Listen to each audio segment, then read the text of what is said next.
పిఠాపురంలో deputy CM Pawan Kalyan పర్యటిస్తున్నారు. Live లో చూద్దాం. చేసిన స్టాల్ను తొలగిస్తారు.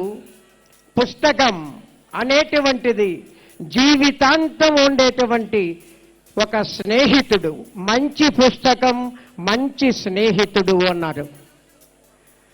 ఆ స్టాల్ని తిలకించి మధ్యలో పల్లెటూరి సంప్రదాయం ఉట్టిపడేటట్లు రంగవల్లులతో తీర్చిదిద్దిన ఒక సత్ సాంప్రదాయ హట్, సంక్రాంతి ముందుగానే వచ్చిన జిల్లా కాకినాడ జిల్లా.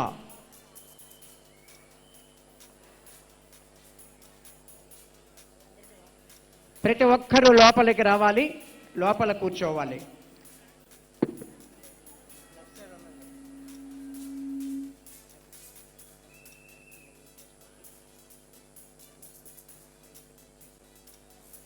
ప్రతి ఒక్కరూ లోపల గ్యాలరీలోకి వచ్చి చక్కగా ఈ పక్కంతా కూడా మీకు ఏర్పాటు చేసినటువంటి, అంటే లేదనుకుంటున్నారు, అలాగే వచ్చిన వారు వచ్చినట్టుగా ఈ పక్కకు వచ్చినట్లయితే మీరు కూర్చోవడానికి చాలా అనుకువగా ఉంది, సౌకర్యవంతంగా ఉంటుంది. ఎవరూ నిలబడరాదు. దయచేసి మీ అందరికీ సవినమైనటువంటి విజ్ఞప్తి, ముఖ్య అతిథి వేదిక మీదకి వచ్చిన వెంటనే ఆనందోత్సాహాలతో స్వాగతం పలుకుదాం. కుర్చీల మీద లేచి నిలబడకుండా క్రమశిక్షణతో కార్యక్రమాన్ని జయప్రదం చేసుకుంటాం. పిఠాపురంలో డిప్యూటీ సీఎం పవన్ కళ్యాణ్ పర్యటిస్తున్నారు. పలు అభివృద్ధి కార్యక్రమాలకు ఆయన శంకుస్థాపన చేయనున్నారు. పిఠాపురం నియోజకవర్గంలోని కుమారపురంలో ఉపాధి హామీ నిధులతో నిర్మించిన గోకులాల షెడ్లను ఆయన ప్రారంభిస్తారు.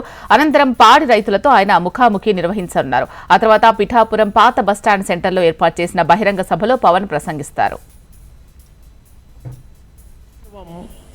ఇటీవల తూర్పుగోదావరి జిల్లా వేమగిరి వద్ద game changer pre release event కు హాజరై ఇంటికి తిరిగి వెళ్తూ ఉండగా కాకినాడ జిల్లాకు చెందిన 2 యువకులు రోడ్డు ప్రమాదంలో మృత్యువాత పడ్డారు. రంగంపేట మండలం ముకుందవరం దగ్గర ఈ ప్రమాదం జరిగింది. రోడ్డు మార్గంలో పిఠాపురానికి వెళ్తున్న పవన్ కళ్యాణ్ ఘటనా స్థలాన్ని పరిశీలించారు. అధికారులను అడిగి ప్రమాద వివరాలు తెలుసుకున్నారు.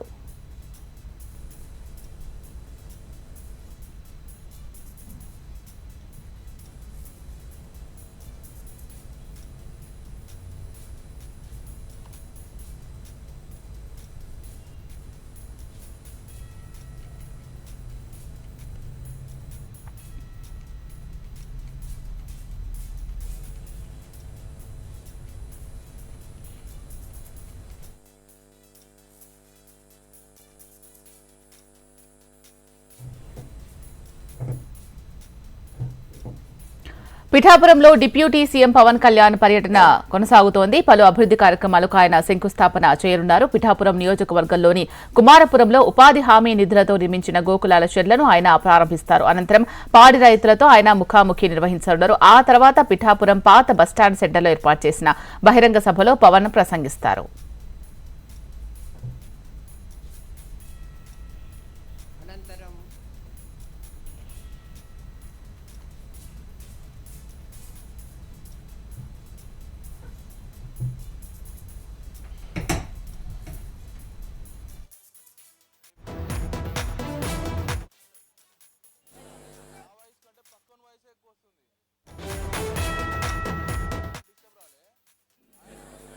ఉప ముఖ్యమంత్రి వర్యులు శ్రీ కొణిదెల పవన్ కళ్యాణ్ గారు.